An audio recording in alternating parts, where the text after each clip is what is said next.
This is episode 63, and today we're talking about fashion and celebrities in the law, in particular Kanye West.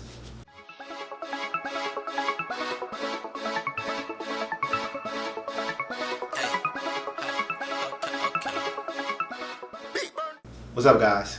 Thank you for tuning in. Today we're talking about fashion. Fashion is a enormous industry in the world. People have always had clothes since recorded history. People always want new clothes, and they always want the latest clothes. And every generation, in every 20, 30 years, the styles change. And it's always a great industry. I'm always bullish on fashion. Individuals that just have that taste for fashion or have that knack for fashion should get involved in fashion. Fashion is a very tough industry, but it is an industry where the margins can be so big. If you're dedicated and you're consistent, and you're willing to network and willing to learn the business, you can be extremely successful in fashion. Because fashion in the industry is always looking for fresh, new talent, and that can be you. But anyway, what we're talking about today is Kanye West. His Yeezy brand, his Yeezy supply brand, signed a deal with the Gap, and that is pretty big in many respects, because one is that the deal is an interesting deal.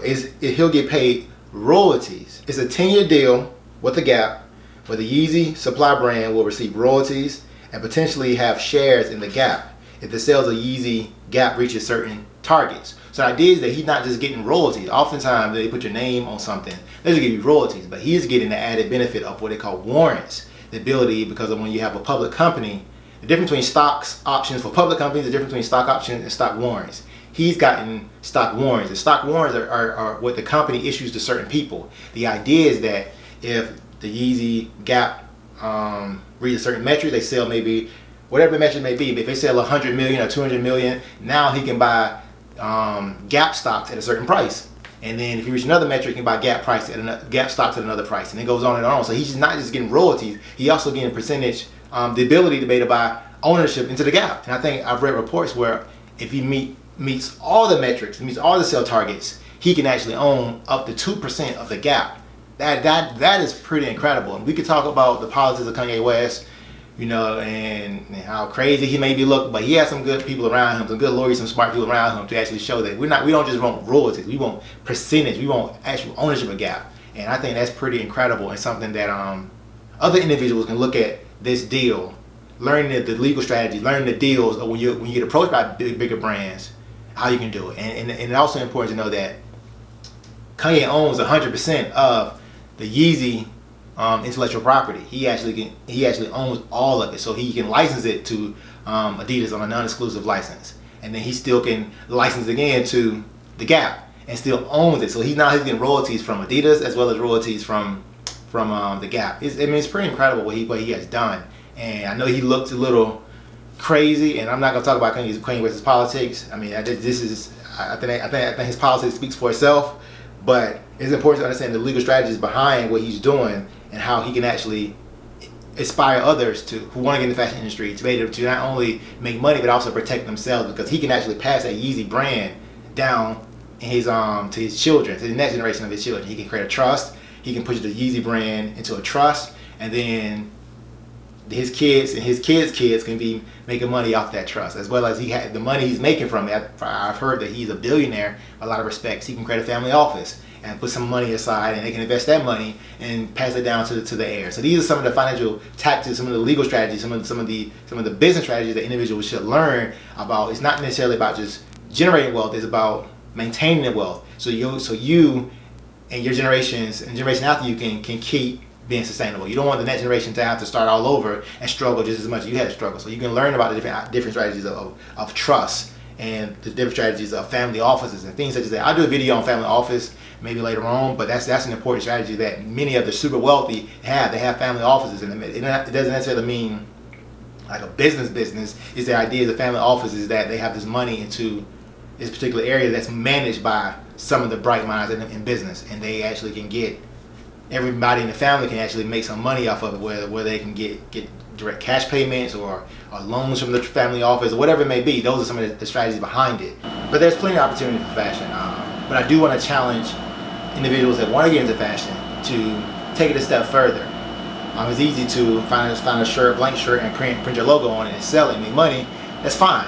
I'm not saying don't do that, but add an aspect of your fashion house towards learning how to cut and sew, creating clothes, custom clothes, just individual, like just regular shirt, button-down shirts, or whatever dresses, blouses, whatever it may be.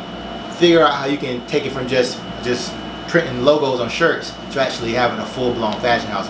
Like I have a logo on my t-shirt, and thank you all for actually bought the t-shirt. I really appreciate it. But I wouldn't say Global Law is a fashion house.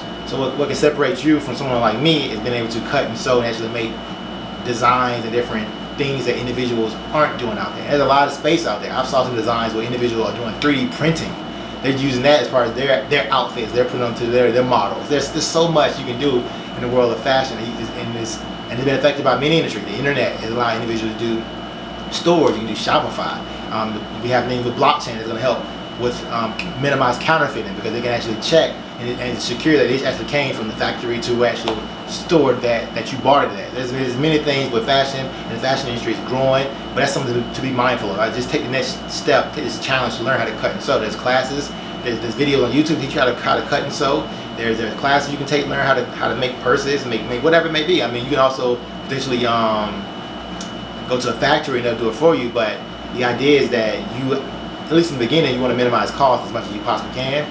And one way to do that is actually learn how to make custom, because individuals want a one-on-one. So I definitely challenge you to do that.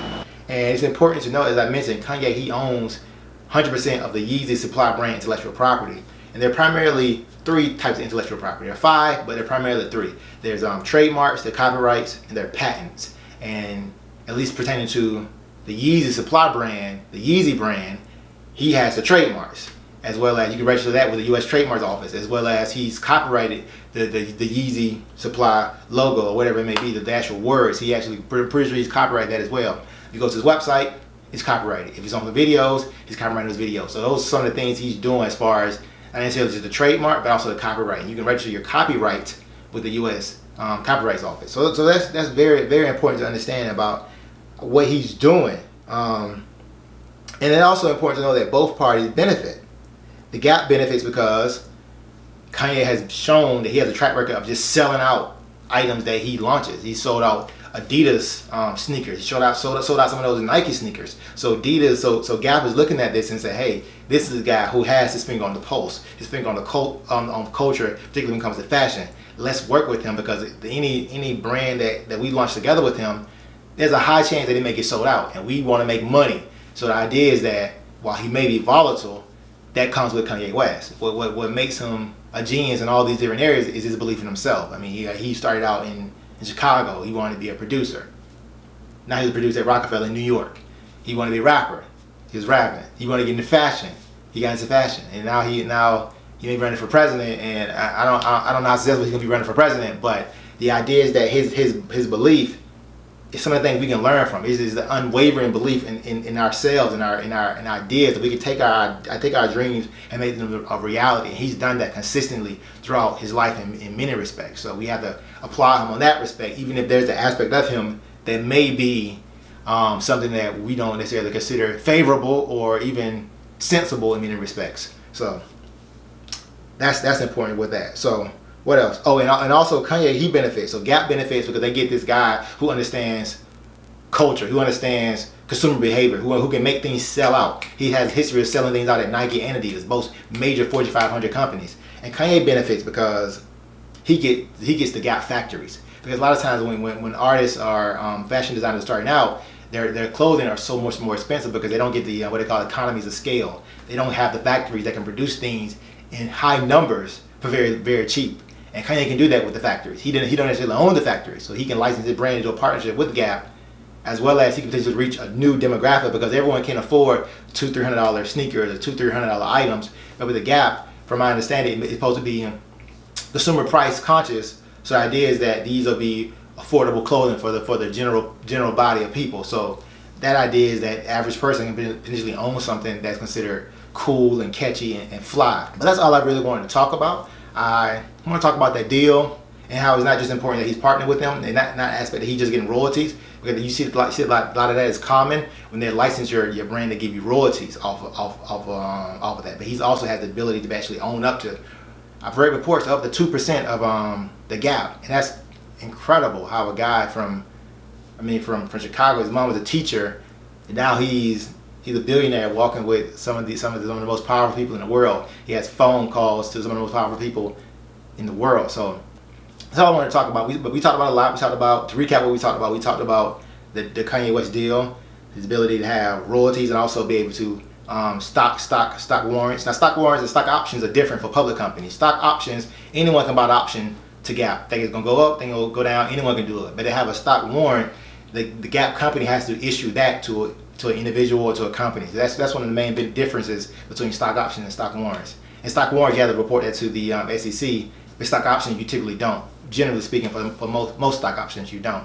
If you're at a certain level that you're buying at. We also talked about just different forms of intellectual property, copyrights, trademarks, and patents. We also talked about many other things. So hope you all have enjoyed this video. Don't forget to like, share, and subscribe. Thanks. See, you want the fame and I want the time.